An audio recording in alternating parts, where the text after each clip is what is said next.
Jordy, Jordy, Jordy. All right, everybody, let's go out there and have a kick-ass show.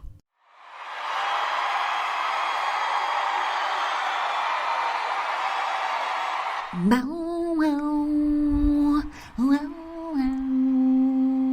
wow, wow, wow. I walked through the studio.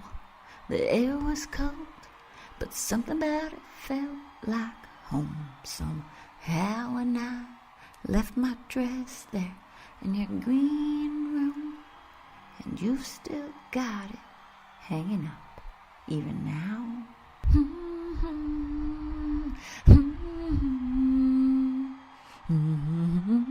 And I know it's long gone and there was nothing else I could do, and I forget about you long enough to forget why I needed I do. Down the studio I was there, I remember it all too well. Yeah! Thank you. Good morning. Now, I don't normally like getting up in the morning, but old Mr. Sun is shining down on me. So you chipped your nail, you stubbed your toe, you lost your phone. Life's a rolling stone on a broken roller coaster. Scream shit, move on. Throw your hands up, move on. It's all good. Today's your day. Good morning. Happy November 15th, everybody. Thank you so much for tuning into the 4th episode of Jordy Radio. Pick number 4, my lord. Pick number 4. We made it, baby. We are excited about even just the small things like making the 4th episode. Even just excited about the little things like making it to the 4th episode of Jordy Radio. So thank you so much for continuing to hang out with me, listen, and just be along for the ride. You know it means so much.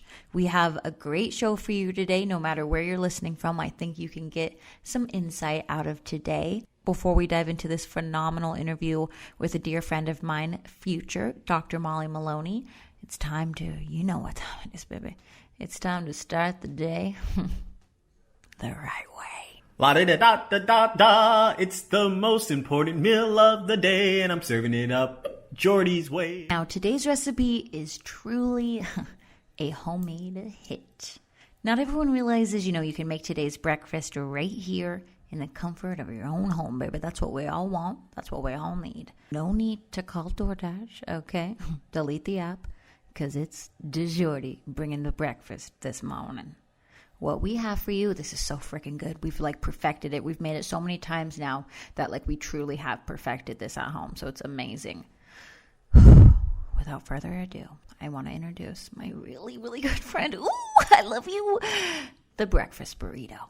The breakfast burrito is the true champions of breakfast because A, it's filling, B, it's delicious, and C, it's going to get you in a great mood because it was so good. You're feeling nice and ready to take on the day. You're going to leave the house singing, all right?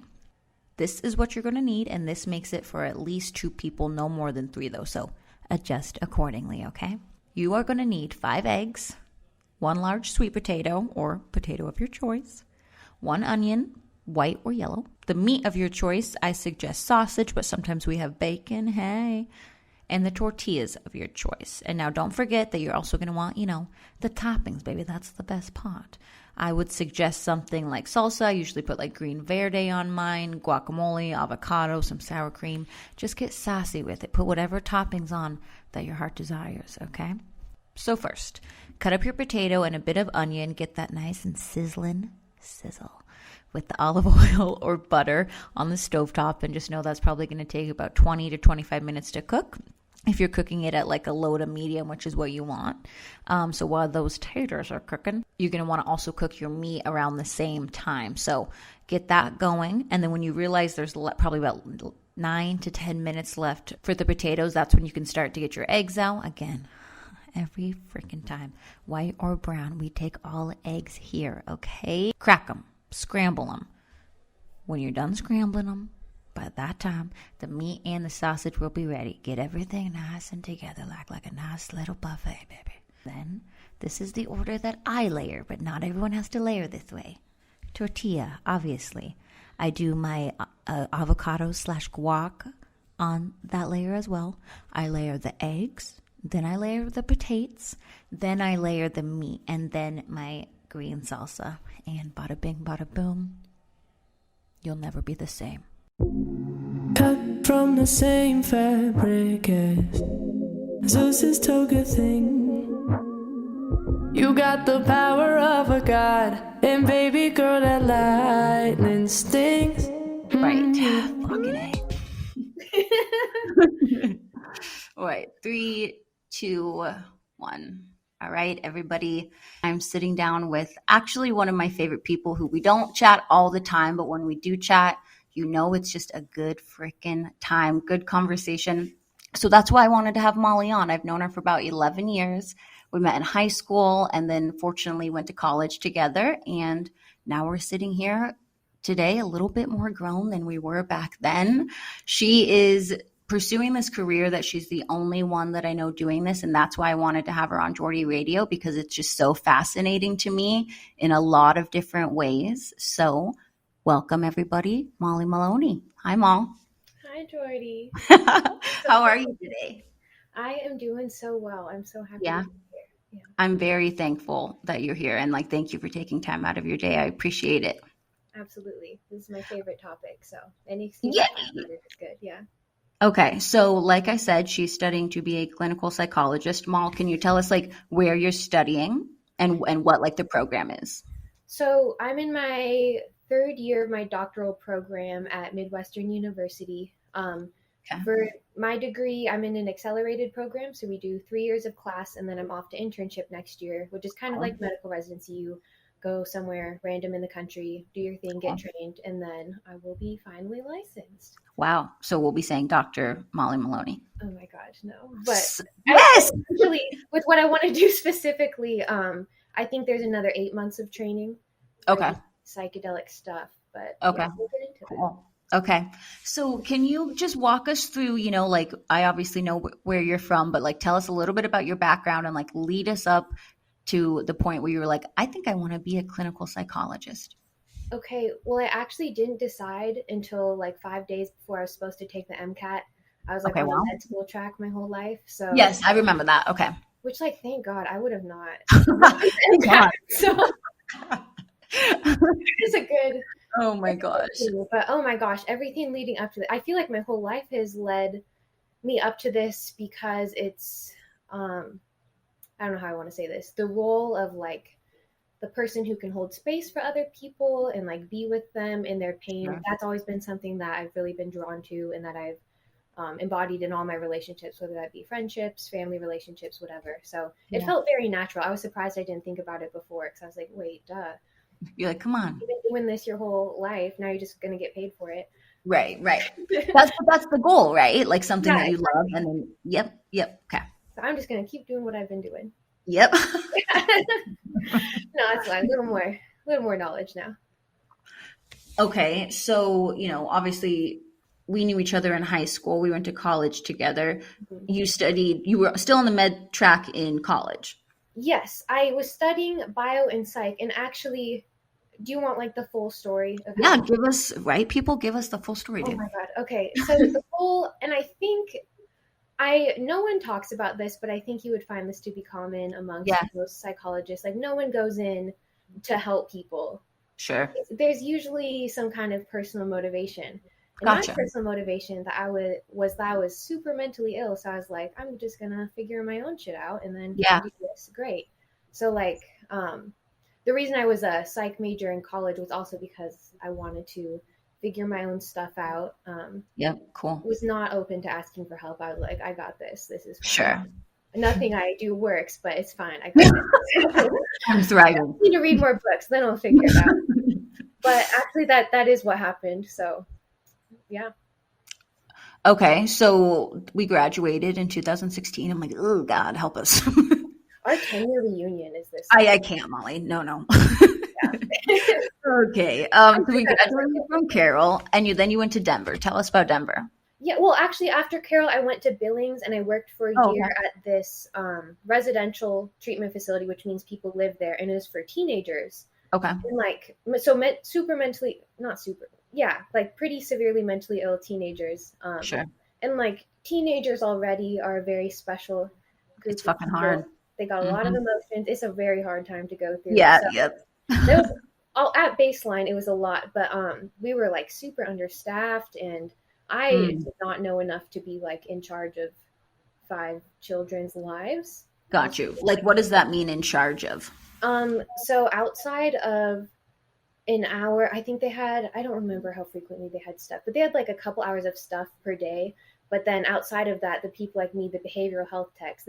Side note, this is like the only job you can get with a bachelor's in psychology. So So, like, if you you have have your. in psychology, you gotta keep going. But anyways, so like This is like the starting point. yeah. Okay. But at this job, so outside of their couple hours of stuff they had, like we were responsible for getting them places, doing group therapy stuff, meeting all their needs, keeping them safe was actually the biggest thing. Because I worked in the area of or with the girls who specifically had a lot of self-harm issues. So like Sure. Okay. we had a lot of really violent stuff happen, a lot of like Yeah. really traumatic stuff for me.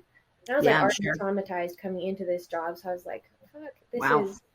this is a lot. Yeah. And my roommates had the same job too. So it was Oh, nice to God. be honest about it. But anyways, after billings, that was a rough time, but also so valuable. I Sure, learned sure. so much. But I needed to do something with less like heart involved.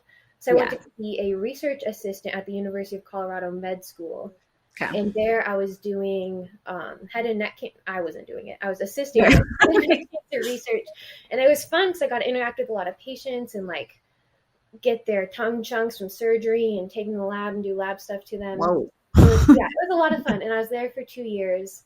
And then 5 days before the MCAT, I decided I didn't want to do this. So, and I Wow. was so mad, but actually, remember Hannah Smith from high school? Yeah, of course. So I had talked to her that summer about her degree, and I was like, what do you mean you can do What this? What was she She studying? has the same degree. She's on Okay. internship right now. Yeah. Okay. But she put me onto this, and I was like, holy shit. So I researched it for like a week, and I was like, okay, I'll do it. And Wow. then it was like a 2-month turnaround to find schools, take the GRE, do that. Sure. Okay, so how many schools did you apply to? I meant to apply to like 12, just with the way I managed my time. I got about 6 in. Totally. Yeah. And then I got interviews at a few. I got into 2, and it was between here and Philadelphia. And I didn't want to live in the city. Also, I have family here. So Yeah. Oh, that helps. I just got to be nearer to nature. Turns out it's a desert here. Who'd have thunk? But, Yep. yeah. Okay, so tell us, I guess, about Denver. Denver. What about Denver? So you move from Billings to Denver, and Oh, like, yeah. how was the transition? I did not know a soul there. So for the first 6 or 8 months, I really had a hard time making friends. I love my alone time, but even that was a lot. And like, as we all learned during COVID, isolation does a number on you. Right. So I was having my fun, like going and hiking and biking and all Yeah. that, but it was super lonely. But I just kept putting myself out there, and eventually, Yeah, you and Eileen hung out a few times, didn't Oh, you? yeah. Yeah. And so that makes me happy. Yeah. But it ended up working out, and I ended up meeting like a super dear friend. Yeah. Actually still talk to a couple of people who I was in there or back there the other weekend visiting people actually. Oh, really? Okay, that's great. Well, Okay. yeah. You're like, It was good. so tell us about like the study, I guess, in Denver, like what you were working on. Okay, so I was just the assistant. So the way it worked is there's this department, the Department of Otolaryngology, which is ears, nose, and throat, just longer version. Okay, that's why you said you were taking the tongue.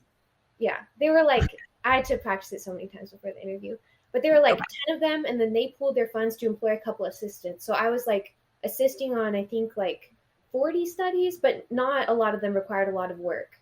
Okay. So my main ones, I really like the cancer ones. Also, I thought that all the patient contact was cool because it's so boring to do lab stuff all day. But Yeah, totally. I'm sure. so I would like, oh my God, I collected so much freaking saliva. Like my main job was to be saliva collector.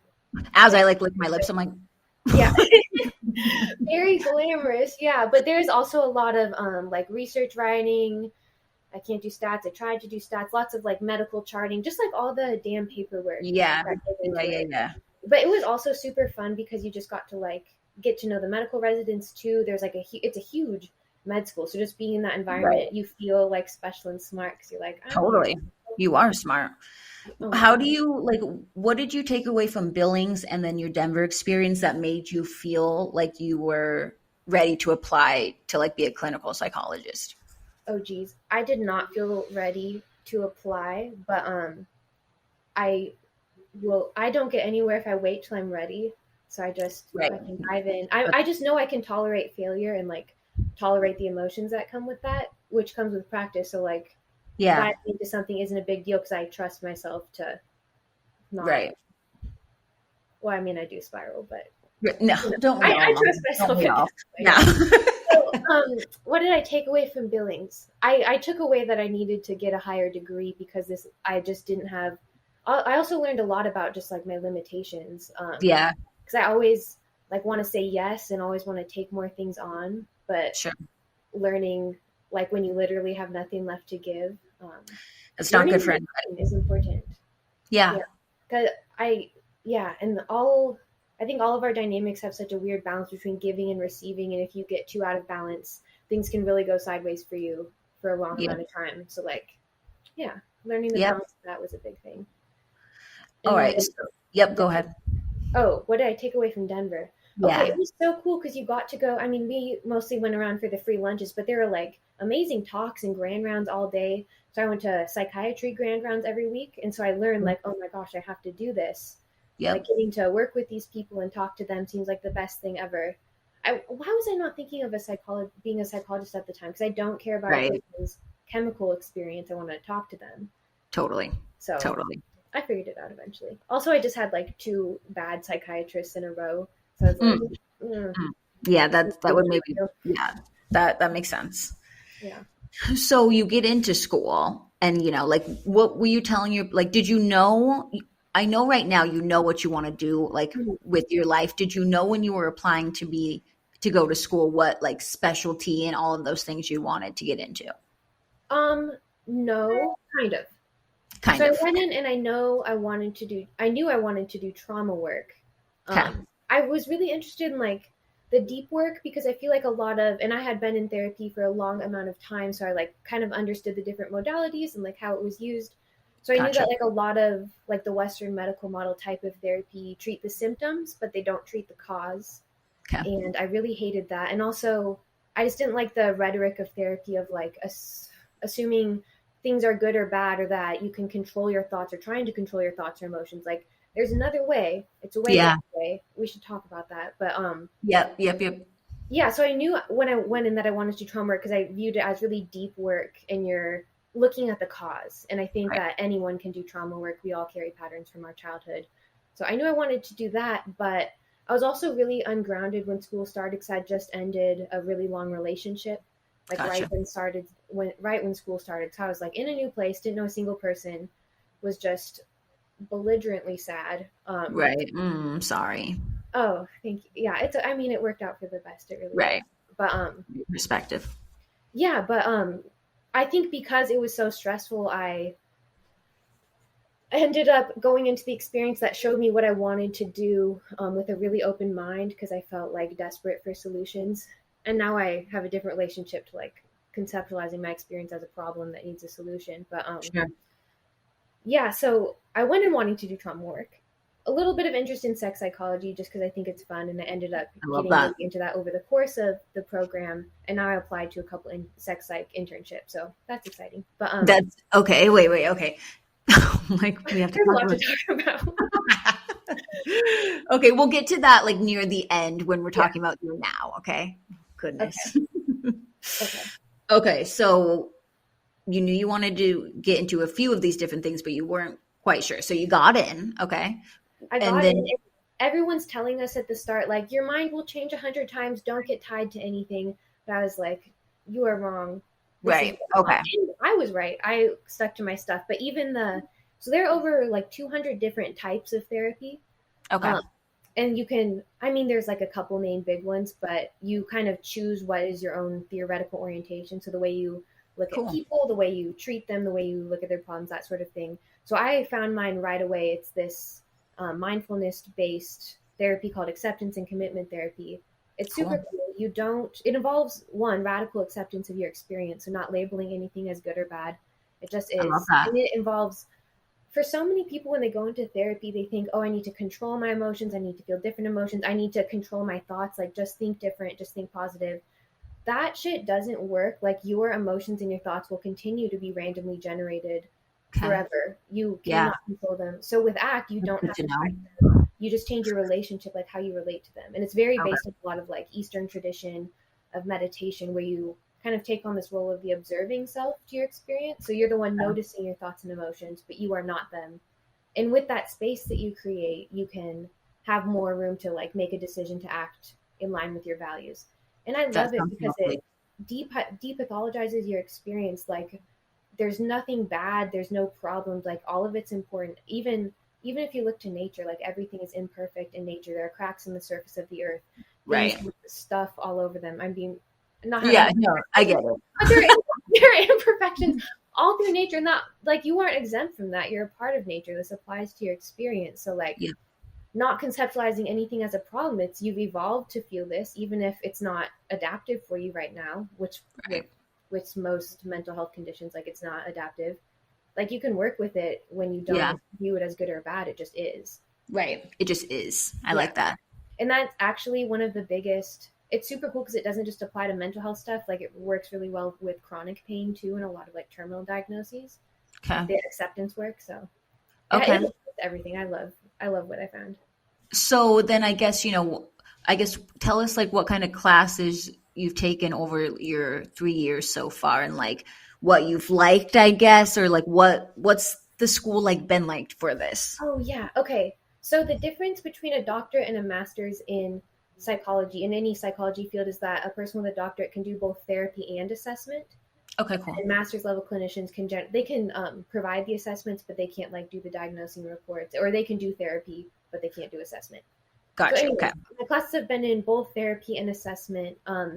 I really don't like assessment because it's like it gives you really good data on a person's experience. But it's just so structured. Sure. Yeah.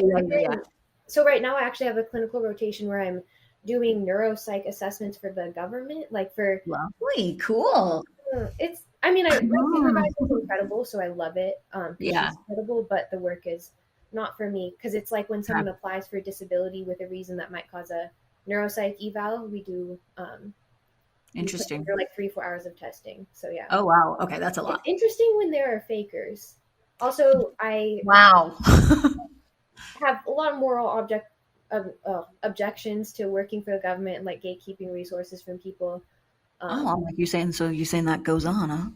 No, but like I'm from a broader. I don't have any insider details. I'm like the bottom rung here. But I'm just saying that like to be a part of a system that I know is like based on inequality and oppression, like I'm ready to be done. Sure. I have to be here. I guess totally. You're doing what you have to, dude. If I really wanted to, I could request a shift, but I don't know. Yeah. I'm peace with it. Well, at least this is experience, and now you don't want to do it, so there you go. I mean, I never wanted to work for the government. Right. You're like,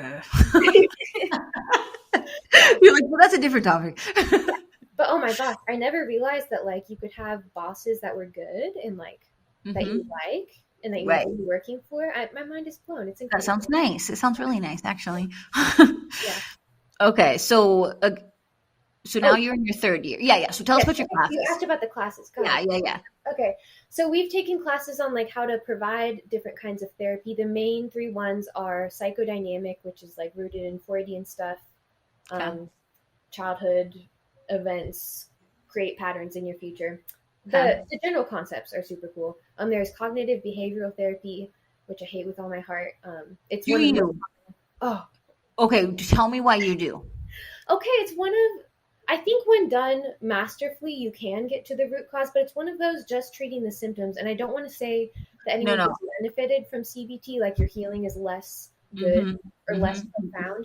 I'm just saying that for most people, of course there are exceptions. For most people, it's not treating the cause, and it also creates this power dynamic in the therapeutic relationship that has led to like measurable harm in marginalized communities. So like okay. if your therapist is helping you figure out which of your thoughts are logical, Yeah. and let's say your therapist is white and you're a Black person experiencing paranoia for fucking existing in the world. There's been like, actually, I discovered this on TikTok, but then I looked it up and it was real. So there's been like a huge increase in diagnosing of psychotic disorders in Black populations with CBT therapists. And this guy in the TikTok was talking about how it's because of this power dynamic, and how there's like so many cases of patients he's seen where like this person in this power, in the upper level of the power dynamic, is like telling another person which of their thoughts are logical and aren't, and like pathologizing them when it's like a completely natural reaction to your lived experience. When I was in Seattle, there was just one day I like woke up and I was like, I can tell I just feel off. I felt off for a minute, like, and not just like in my head, like I'm physically off, you know? So I was like, I was going into the doctor and they were like, you know, we're just going to put you in cognitive behavioral therapy. And I'm like, okay, yeah, like I'll give it a try, you know? I kept telling like the therapist as well as my doctor, they're like a co-team together in the same building and everything. Like, I just don't feel well. And they just kept telling me like, this is depression. I'm like, no, like I feel sick, you know? And then later when they finally listened to me, I had like an actual like hormone disorder, but I was like, I've been trying to tell you guys that like, it's not just me being whatever, you know? So I completely can see where you're coming from with that. Oh my gosh. The fight to get your pain taken seriously. No one should have to fight to get their pain taken seriously. I would leave the doctor's office and skip the therapy appointment and tell my therapist, I'm not coming today because you guys won't listen to me, you know? So I feel it. And you can imagine, like, oh my God. Yeah. And unfortunately, there are a ton of stories like that. I know. People's pain aren't being taken seriously. So I don't want anything to do with that modality.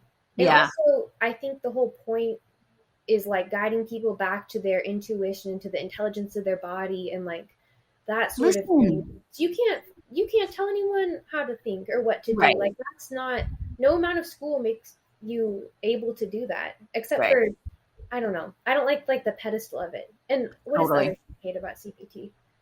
And what was the other thing? Here's my list. Let me look at my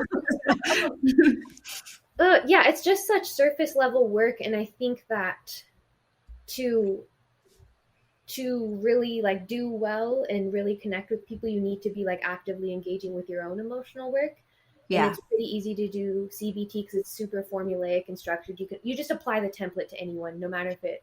Got you. There are going to be some CBT therapists out there who are adaptive and who are doing their own emotional work, but right. But for the most part, yeah, I feel like from having eyes, also from being in therapy for a long time, like I have a bit of a sense of at least what my experience has been with it. Yeah. No, you nailed it on the head. When you were saying that, I was like, oh my God. Like, I will talk shit about CBT any day of the week. My future employers where I've applied saying I will do CBT. I'm open to my mind changing. I'm open. I would love to find things to love about it because it's so common. I don't want to hate. Right. I don't want to hate in my heart. Okay, but what is the other classes? Oh yeah, we had existential therapy, which was cool as hell. Okay. It like comes from these, they call them existential givens. They're like these underlying themes in life that everyone relates to in different ways. And it's essentially saying that like all psychopathology stems from these existential issues like, oh my God, why can't I not remember? There's embodiment emotions like death, isolation, connection, stuff like that. So like the deeper stuff. And that was cool because like psychodynamic, it really focuses on the therapeutic relationship. So, but we've had classes on assessment, lots on, or 2 on diagnosing. God, what have I done? Oh my God, next quarter is so awesome because we have human sexuality and substance abuse. Oh, that's cool. Good, yeah. Save the best for last. Concerningly, there are 0 classes on eating disorders. The last time I checked, almost every female identifying person engages in disordered eating behavior. So I totally to everyone. That's interesting because it's underreported. So That's okay. Okay. Well, maybe. Okay. That's interesting. I guess Yeah. I wouldn't have like thought of that, but I would have assumed it would have it I would be mean, we there. go into diagnosing, but it's still like the main. I think it's a different. It has a lot of different factors that most regular mental illnesses do not have. Like, there's a lot more Sure. that goes into it. Well, I'm like, that's probably why it should be its own course then. Yeah. Yeah. But you can seek out those experiences in your training. So it's not like there's Okay, people got you. graduating with no experience. There are Gotcha. plenty of. I just avoided Gotcha. them, like those experiences like the plague. But yeah. Okay. No. Okay. So now you're in your third year, right? Mhm. And what does this year look like for you? So each year we have it's called a practicum experience, where it's like supposed to be around 20 hours a week of like providing services. So last year I was doing therapy for the adult SMI population, which means severely or seriously mentally ill. So like those lifetime diagnoses like schizophrenia, bipolar, everyone Gotcha. with PTSD, substance abuse stuff, the bigger stuff. But this year my practicum is at that neuropsych place I was talking about. Yeah. Okay. But then we have classes, and also there's a lot going on this year. So you had to defend your dissertation proposal by this fall. And What was your dissertation? my dissertation is on psychedelics. The actual topic is pretty boring. I just made this survey study because I had to do a research project. I have no big funding from the DEA or ability to run a cool big study on psychedelics. So the topic doesn't matter, but I essentially did it so that I could spend the time gathering as much information as I could on the topic, because it's what I want to do in the future. Right. Oh, that's a great excuse to write a freaking book about something. So, because that's what it is essentially. Wow, Mommy, that's crazy. Yeah, but mine went kind of sideways because so like your defense is a big deal. You get grilled with questions for 2 hours about what you've Oh, really? Yeah, and you have like a dissertation committee, but one of my committee members went into emergency surgery, and I was defending on the last possible day before the deadline. Okay. I had 2 years to do this, and I waited. That's classic us, just classic. But she went into emergency surgery that morning, so I was like, fuck. So I had to I had a bunch of extra work because of that, and then we're also applying to internships right now, which are so time consuming because we apply to like 15 to 20 places, but each place needs like a cover letter, 4 essays, 3 rec letters, sometimes summaries, sometimes like reports you write. So it's a lot. It's been a very busy fall. I haven't had a day off in like 2 months. And you just had finals, right? Oh yeah, school is like the least of my worries. Okay. It's like a background nuisance. Oh my God. Okay. A life to be living and stuff to do. People to be helping. Also, our classes this year were pretty great because we had like a grief and loss class. So like the amount of times I cried Monday at 8 a.m. in this class, but it was like good. It was like, this is soul. Mm-hmm. Yeah. And all the papers were like, give me a timeline of everything bad that's happened to you. Unpack it. Stuff. Wow. I love that. My kind of paper. Yeah. Yeah. Okay. So you just finished finals. Can you tell us, as you head into graduation, like tell us what you're hoping to do, post-graduation, what that looks like. And then you said you have another 8 months of training after this all, right? Or after the year, the 4th year. Okay, so what I want to do is... What am I saying? No, you got it. You're spot on. What I want to do is psychedelic-assisted psychotherapy, which, if you haven't heard of it, I don't know how you haven't. It's been in every big... Turn on the TV sometimes if you haven't. Right. Wait, I don't want to tell people to spend more time on TV. Right. Throw your TV away, but now you know about it. So it's essentially giving someone a psychedelic drug, which... the ones I'm interested in are called the serotonergic psychedelics. What does that mean? Like, it's just a term for like the parts of your brain they work on. So it's like a specific serotonin receptor. There's a bunch of different things they're called, but the major thing. Anyways, those details. Yeah. Don't need to get into them. But what it is essentially you're administering someone a psychedelic drug. So for this, it can include psilocybin, which are magic mushrooms, LSD or acid, DMT, ayahuasca, peyote, mescaline. So those are the serotonergic psychedelics. You may have also seen MDMA-assisted psychotherapy in the news. I'm not a fan, but it is similar-ish. But Sure. essentially, it's like you're tripping and you have a therapist with you and they're guiding you through your stuff. Got you. And Got you. it is insanely effective. Like, it is absurdly effective. The research is so promising. And actually, we had like back in the 50s and 60s, a bunch of research was done in this, and there were over 1,000 research studies with 40,000 patients worth of data published. And the research standards were crazy back then. Like, you could do Wow. anything. We've all heard of the Stanford prison experiment. Like, you could do anything in research. Yeah. But even though the standards were off, like, the research was super compelling. Tell us about it. What was it? What did it say? It essentially said what is being said today, that these things are effective in treating a super wide range of diagnoses. The ones I know of right now are like major depression, generalized anxiety disorder in specifically autistic adults. It's got the depression and anxiety associated with terminal illness. PTSD is a big one. I've seen it for migraines. I've seen it for, I wish I had my list. No, yeah. Mm-hmm. Almost anything besides a psychotic related disorder, I've seen evidence for it.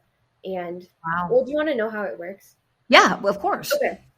So the reason it works so well, and this is so cool, if you picture your brain like a canyon, like and I'm operating on the idea that neurons that, oh my God, what is this phrase? Maybe edit that out. Oh yeah, I remember. That fire together, wire together. So like the way you're thinking every day, even if it's like how to drive a car, how to turn the teapot on, those create neural pathways. And so if you picture your brain like a canyon, those pathways where you're constantly doing stuff are super deep grooves. Sure. And this includes like how you're thinking about yourself, how you're relating to other people, if you feel safe in the world, your behaviors, like all this neural pathways. And essentially what psychedelics do is they raise the floor of the canyon temporarily so you can rewire your shit. Like, right. Yep. Not a clinical term, rewire your shit. Rewire your shit. They induce something called neurogenesis broadly. I'm oversimplifying this. And I think that anyone who has dabbled in these substances before can attest the environment in which you're in is incredibly important. So because your brain is so, let me just say, able to be rewired in those moments, your mindset and your setting are honestly the two biggest things that contribute to your experience, even more so than dosage. Sure. Because you're in such a receptive state. 100%. So I think a lot of people who have had bad experiences with psychedelics are against this because they had a bad experience themselves. But I can just say, in a controlled setting with like someone you really trust, you feel safe, and you're riding a back and it's a cozy environment, like things go very, very differently. Yeah, I completely agree. I can attest, Molly. I can attest.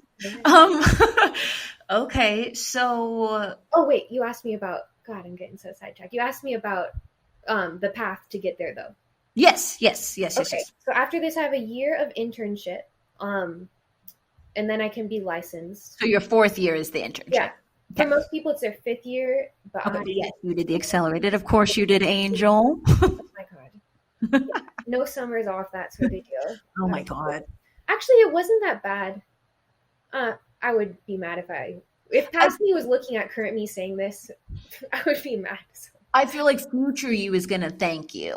Future me is like, you just did it, girl. Yeah. I was suffering. But bless your heart. Anyways, after that, most people go on to a year of postdoc training, which is kind of like residency as well. I'm seeing if my postdoc can be the 8-month psychedelic training program. Okay. Obviously, it's not legal yet. The last projection I saw by MAPS, which is the big organization for psychedelic science, said it wouldn't be recreationally legalized until 2035. Something to look forward to. But I'm thinking medically it'll be a lot sooner. And then if this goes sideways, I'm very happy to just do regular trauma therapy, especially like nervous system work, and maybe work with some people who aren't therapists who work with nervous systems, like chiropractors, body workers, that sort of thing. Sure. That's really powerful for trauma. Or do the currently legal ketamine-assisted psychotherapy. Ketamine is not a psychedelic; it's a dissociative anesthetic. It's a lot of things, but but yeah, I could always do that. Okay, so tell us about your fourth year then. Where are you like applying, or what do you want to be doing for that internship year? I'm applying all over. I cannot work with kids or adolescents. Oh, kids. It's so sad. And it's like, Well, I Oh, had that terrible experience. I mean, it was a super yeah, valuable, but the like, billing, just hurts thinking about it though. I'm That sure. Yeah, experience in Billings, yeah, and just realizing like how much of your childhood experiences impacts your adulthood pathology. Like I just get too mad at the families. It's too much of a sore topic for me.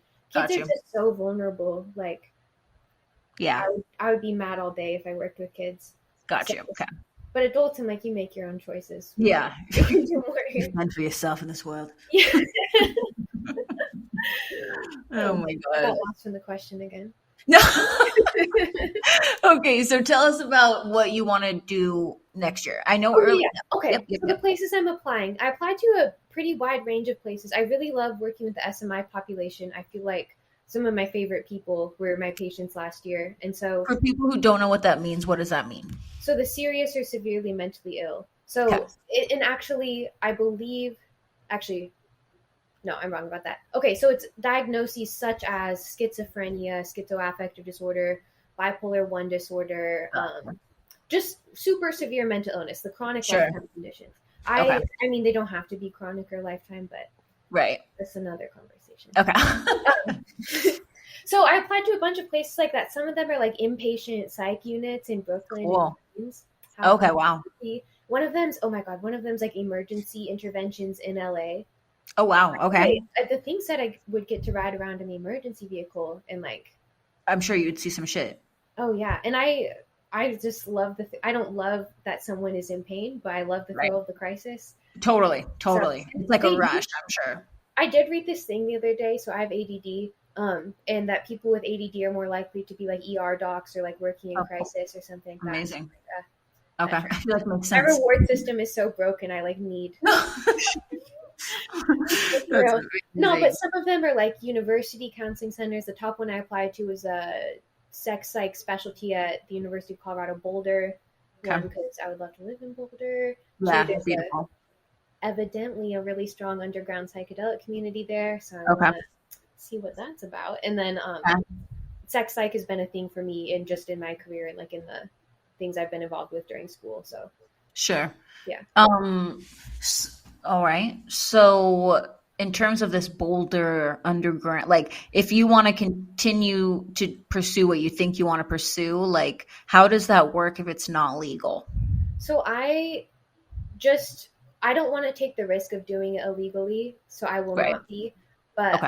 I currently there And are do people who are do that? providing Like, services. Like there are. okay. And they're like clinical psychologists doing this like on their own type of a thing. I mean, I would hope they're licensed, but it's Right. so unregulated. It's like kind of risky. There's Gotcha. actually, this isn't in America, but there's a ton of stories, or some of them have been in America, about like ayahuasca shamans. So ayahuasca is like a really intense type of serotonergic psychedelic. Ayahuasca shamans, though, like engaging in abuse while the people they're supposed to be supervising are tripping, and it's like a really messed up thing. Terrible.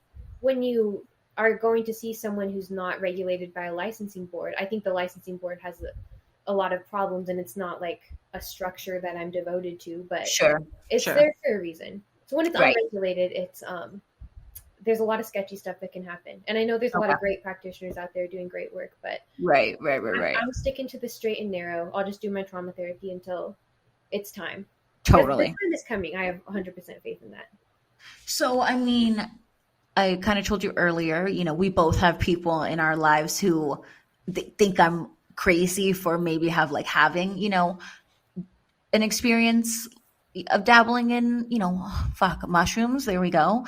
And so what do you have to say to I know so many people are, and of course I was like, what the fuck? Why would I ever do anything like that? And then I did it. And then it was like, oh, okay.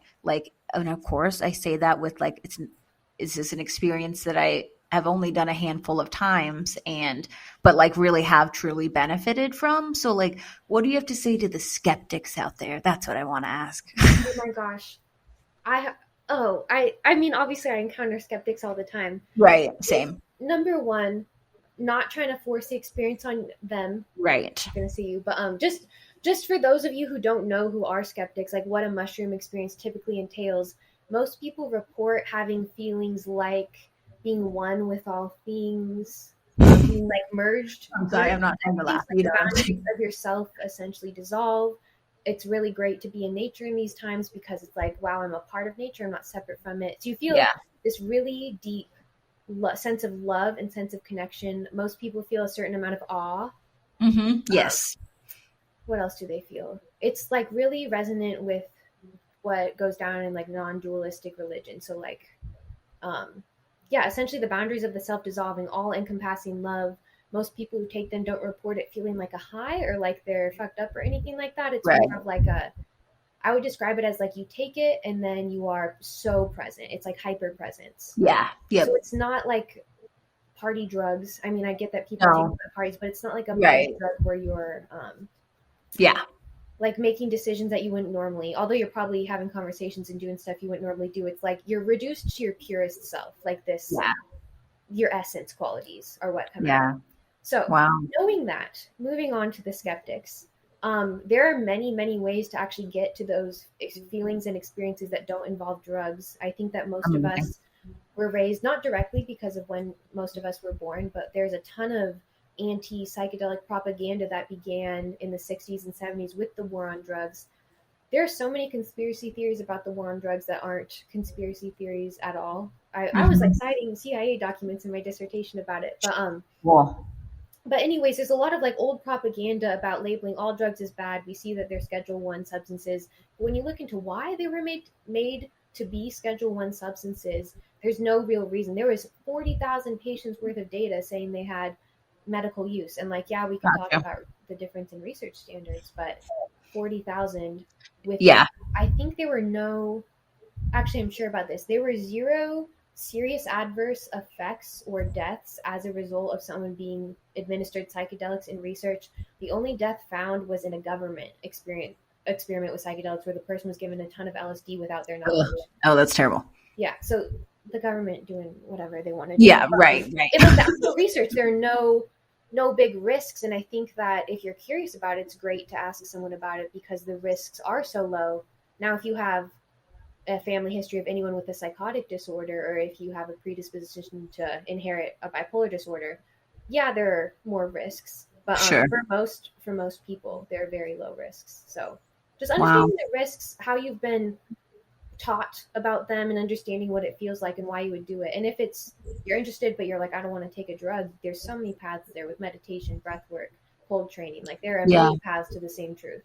I love that. Okay. Yeah.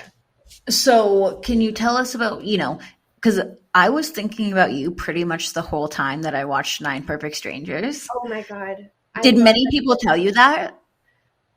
No, because I'm not that creepy yet. I'm getting there. No. I mean that in the best way possible. I'm sorry. I should have said everyone who had watched it had contacted me. Like, because it's just like, that's the first thing that we've seen like that, and it like, oh my God. Yeah, it was so compelling and stuff, but like I knew that she was coming from a good place the whole time, If only she had heard of informed consent. No. Gosh, okay. So like, It did misrepresent psychedelics. Did they? I was just going to say, can you dive into the show and like the reality of what you're studying compared to that? Yeah. So all of my studying right now has been like trainings that have been outside of school. So none of this has been through school. Okay. You're like, this is not sponsored by blank. Oh my God. Yeah, Midwestern University doesn't want to. My dissertation chair is super on board, though. I picked him for. I love that. Yeah. That's dope. I love that. Anyways, back to the question. How did 9 Perfect Strangers misrepresent psychedelics? Yeah. And like, what do you have to say about that and just your, intermixed with your feelings on everything? I think it was a fun show, and that's what it's supposed to be. But if people are like, this is what psychedelic therapy is, that's not it. Okay, great. For one, just the lack of supervision. Like, damn. Oh, God. The amount of times you would walk away or something, I'm like, they're tripping balls.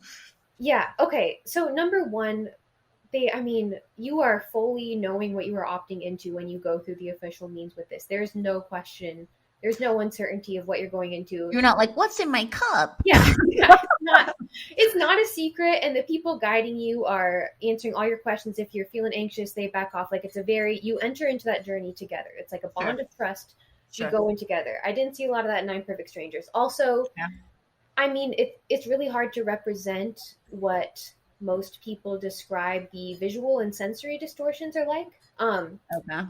So it's not usually, like most people who take them don't report like seeing specific things. Like in that show, they saw a specific person. Yeah, like the little drummer dream, or like all those different things. It really is an experience of the sensory distortions are experience of synesthesia. So your senses essentially cross over, if that makes sense. Oh my God, this is so interesting. But when you look at a brain scan of someone who's tripping and a brain scan of like a child and the areas of the brain that are talking to each other, they're like almost the exact same. What does that mean? So like, for example, what you're feeling when you're tripping, that's not what kids are feeling all the time, but like I think there's a lot of similarities specifically in the sensory experience. Interesting. Because as children age, they go through this process called synaptic pruning, where your brain had all these connections before and it narrows them down to have those deep grooves in the canyon. Yeah. Okay. But before kids go through that, their brain is like connected all over the place in the way adult brains aren't. That's why kids are so creative. If you're so truthful, maybe there's a chance they're seeing something on the wall because all their senses are mixed. This is a huge oversimplification of it, but yeah. I'm sorry, I just spilled my water, so I'm like, 1 second here. Okay, there we go. Okay. Yeah. And also, I've not done any research into like the group hallucination thing. I know most people who undergo ayahuasca ceremonies or who take higher doses do have reported like group hallucinations, but it's not like if you're going to psychedelic therapy to treat your grief for your son who killed themselves, it's not going to be like you're hallucinating your son and talking to him. That was a big thing that I was like, of course, like I'm just like, does that happen?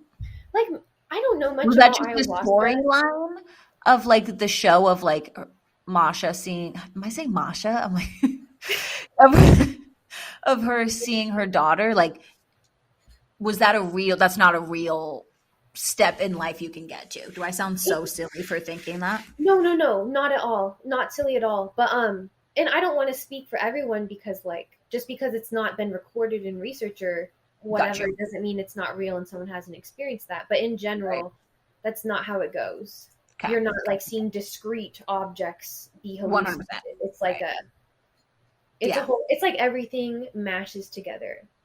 It's like everything is everything and everything is nothing. Right. That's a lot. It's hard to describe. One of the key components of it is that it's hard to describe. And that's like a variable picked up in the research is people don't know how to describe it.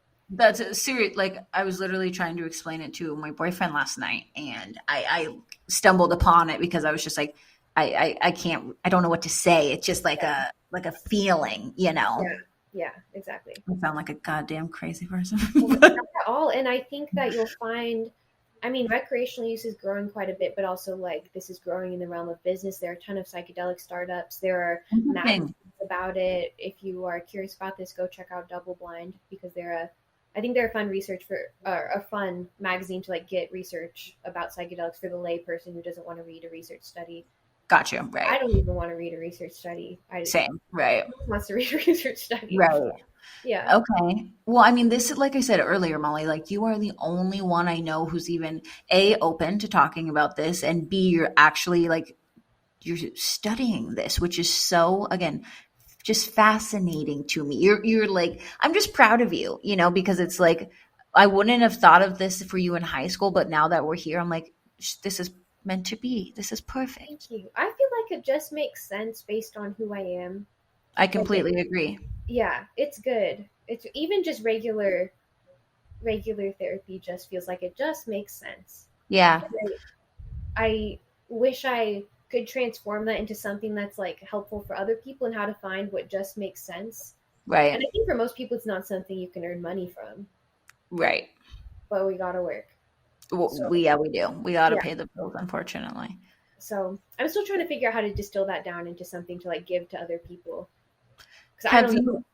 Yeah, of course. Yeah. Have you are you honest with your like family about like what you want to do or like what's that like if you don't mind me asking? Literally yesterday. So I've got family in town right now and my family varies in their levels of like conservativeness, religiosity. Sure. We got all sorts we got a good mix. But one of my relatives who I perceive to be more conservative, and I know she's super, super religious, and in the past it's come up a lot. But she voiced her support, and she was like, "Oh, I read an article about this the other day." So even when it's associated with these like bigger structures that people trust, such as research, medicine, people hear that I mean, that's actually going sideways with all the vaccine stuff, but like, Right. people do trust things like research. Yes, of course. Definitely. Right. So now that it's like legitimate and legal, if this was like 10 years or not, it's not legal, but it's decriminalized in a lot of places. Right. So I am open about what I want to go into. For some reason, they're so willing to talk about psychedelics, but the gender and sex psychology stuff, they're like, that's a no-no for them. Yeah. No. That's interesting. Yeah.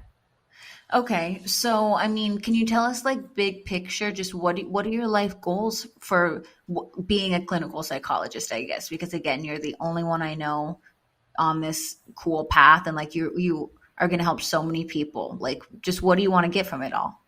I'm like hesitant to put specific dreams out there because I mean I have them, but just because I want to be like so attuned to the present moment that if I do need to shift my path, I can do so flexibly without being like so attached to a narrative I've assigned to myself. Like structures I feel need to very learn that oppressive. from you. What? I need to learn that from you. We'll talk. That's amazing. Yeah. But yeah, when you like impose a narrative on yourself, you're very stuck in it. But also a lot of people without this far away thing to reach for, they've got like no reason to keep going. Right. I don't know. I just keep going. So yeah, I mean, eventually, right now, given who I am now and how I am now, and that can shift at any moment. It has been shifting, but given who I am now and how I am now, the dream is to have this like a psychedelic retreat center where people could go and where would you like this? Different modalities of people there, so you can get your acupuncture done. Cool. I've been doing the coolest thing lately. It's called TRE yoga, like trauma release yoga or tension release yoga, and it essentially, like the premise behind it is that animals don't get PTSD because they have this thing called a neurogenic tremor where they like physically shake off whatever just happened, because trauma is it's a wound to your nervous system essentially, and you get stuck in this state of dysregulation. So there's lots of theories on this, but the theories I believe include like you can get stuck in your fight or flight or freeze or fawn, which is like people pleasing. Essentially, you're supposed to flexibly shift in and out of these all day, and people who are traumatized get more stuck in certain. Gotcha. Okay. Anyways, where is I going with this? Oh yeah, so the trauma release yoga induces those neurogenic tremors that disrupt the holding patterns in your body. And to be honest, I haven't looked into the research because I want to believe in it, and I don't want to. Right. I don't want to hear that it's not real because I think it's wonderful. Gotcha. Okay. But it induces those neurogenic tremors in you and disrupts the holding patterns in your body. The way I have cried my eyes out in public at some of these yoga classes, and I'm not the only one. Yeah, good for you. Because it can cause a big emotional release. But I'd love to have that and like all sorts of different practitioners there. Have some good nature out there. Yeah. The garden. This is gonna turn into a commune, maybe. Who knows? We will have that's amazing. We will have veggies. That's tonight. The line between commune and cult is just right. Sure. Wow. No, but that's the ultimate dream. But I think that if I continue to change and evolve as I am, at the rate I am now, next year it might be different. The next year, else. So I'm just going with the flow. Well, very, very soon you'll be Dr. Molly Maloney, which is literally outstanding. It is so scary to have this responsibility. I'm like, who let me do this? I would totally let you. Who lets any of us do this though? I know, right. It's right. The weight of it hits me sometimes, and I'm like, fuck. I'm sure.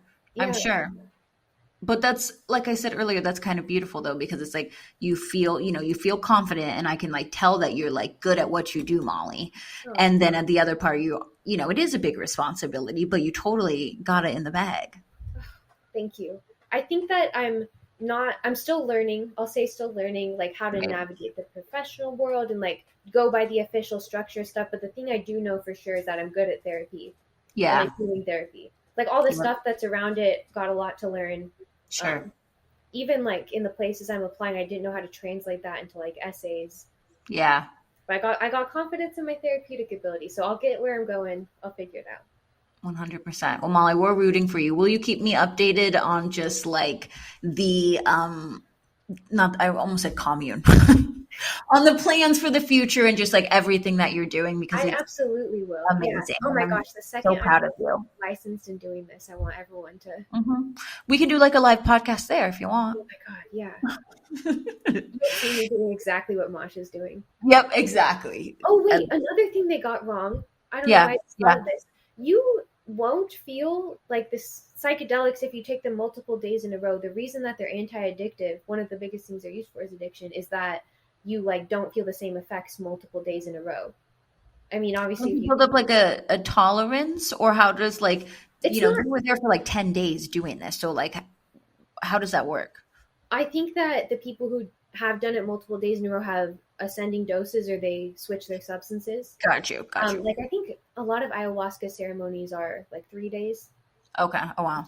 I could be wrong on that. I don't know what I'm talking about with ayahuasca. Right.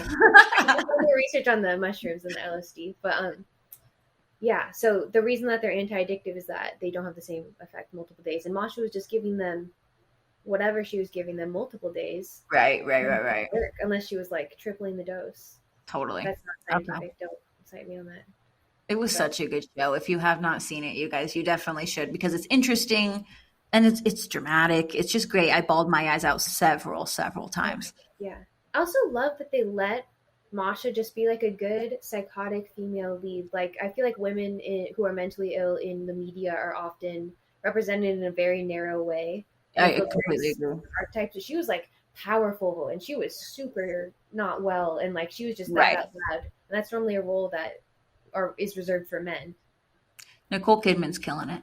Oh my god, yeah. She plays the best, like just unhinged version. I know, it's great. I'm like, yes. You know it in her crazy eyes. Yeah, yes. I'm like, yep. Well, Molly, thank you, Mommy, for taking time out of your day and just like explaining this to us all, and like, breaking it down from like a different side that like is, I haven't heard as well. So I just really appreciate it. And I think we can't wait to see what comes for you. Thank you. I am so excited about this. If anyone ever has any questions about my please where can they reach out to you? Yeah. Oh, or like, where can they follow or get a hold of you if they want to chat about this? I'm on Instagram as m__Maloney. Okay. And I'm sometimes I delete it, so if you can't find me, it's because I'm having a face. But yeah, but if this is something that you're wanting to experience on your own or go into a journey, I have a ton of like free resources on like how to have a good time, harm reduction, what to do if things go south. I got a ton of stuff for you, so feel free to reach out. Whether you know me or not, I would love to talk to you about it.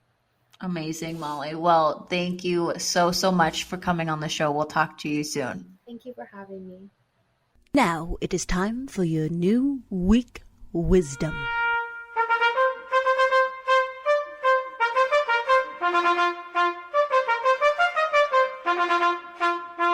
If you saw the size of the blessing coming, you would understand the magnitude of the battle you are fighting. I'm going to say it one more time for the people in the back. If you saw the size of the blessing coming, you would understand the magnitude of the battle you are fighting. I think as we head into this new week, the middle of November, we have a lot going on. We have the holidays coming up. The end of the year is coming up. I know a lot of people that work extremely hard and take that work home with them, as well as just the daily life battles. So as we, again, start this week, just know if you're fighting something, if you got something going on, hold on just a little bit longer, because you are going to come out on the other side of the valley and you're going to be on the mountaintop so soon. So if you were looking for a sign to keep going, this is it, my friends. Okay, I hope you have a great week. I love you so much. I will see you next week on Jordy Radio. Here I go, ready now. I'm coming for you. Can't nothing stop me. I got some things I gotta do. Hey, hey, hey.